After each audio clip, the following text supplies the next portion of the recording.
Bonjour, bonjour, bonjour, bonjour, bonjour. Bonjour à tous les citoyens du monde. Bonjour à tous ceux qui aiment l'Afrique. Bonjour à tous les citoyens épris de paix et de démocratie. Voilà, aujourd'hui j'interviens par rapport au sommet de Pau. Ce sommet qui réunit les 5 chefs d'État africains regroupés au sein du G5 Sahel. À Pau, en France, chez le néocolonialisme, pour ne pas dire chez le néocolon, j'ai nommé la France toujours et son président Macron. Voilà, et je dirais que c'est un sommet de trop, c'est un sommet de la honte, c'est un sommet qui infantilise, si vous me permettez l'expression, notre Afrique, notre Sahel, plus particulièrement.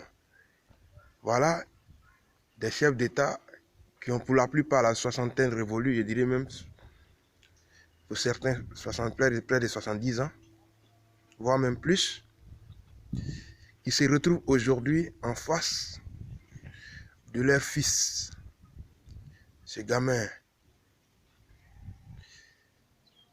et de Emmanuel Macron, comme ça, je dirais.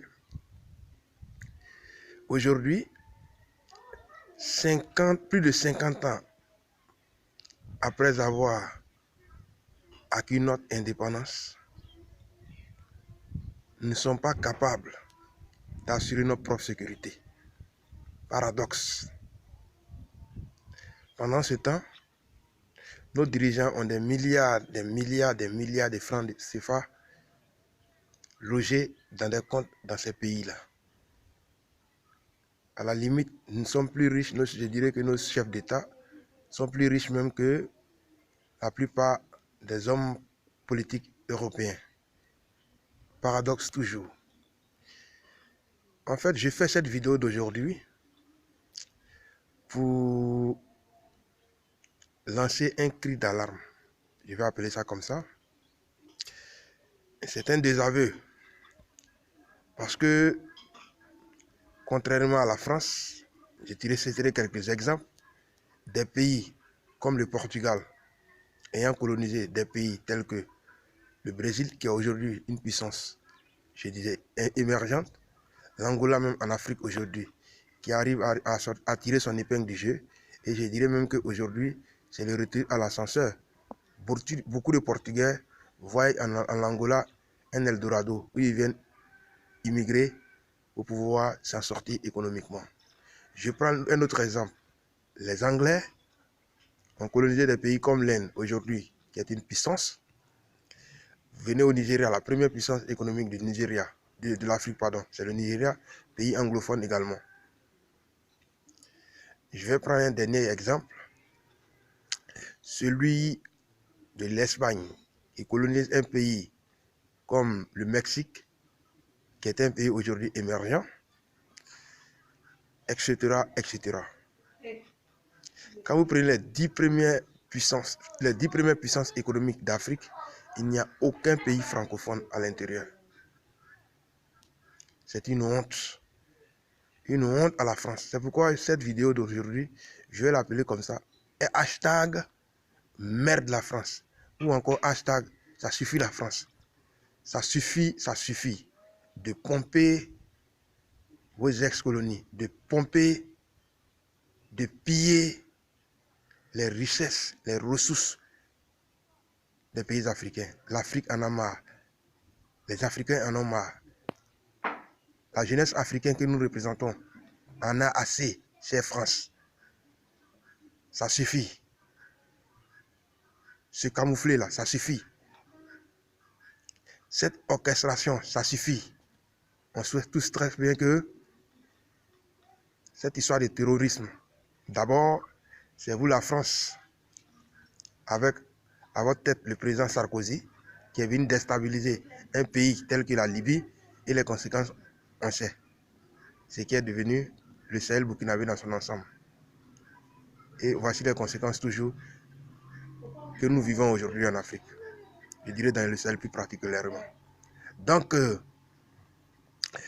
cette histoire de terrorisme, ça me fait rire, ça me fait rigoler. C'est de l'amusement à la mesure, à la limite, je dirais comme ça pour moi. Parce que on ne peut pas comprendre que la France est capable, à travers ses drones, de localiser 2 touristes français que des supposés djihadistes ont enlevés au Bénin. Et pendant ce temps, les plus de 4000 voire 5000 soldats français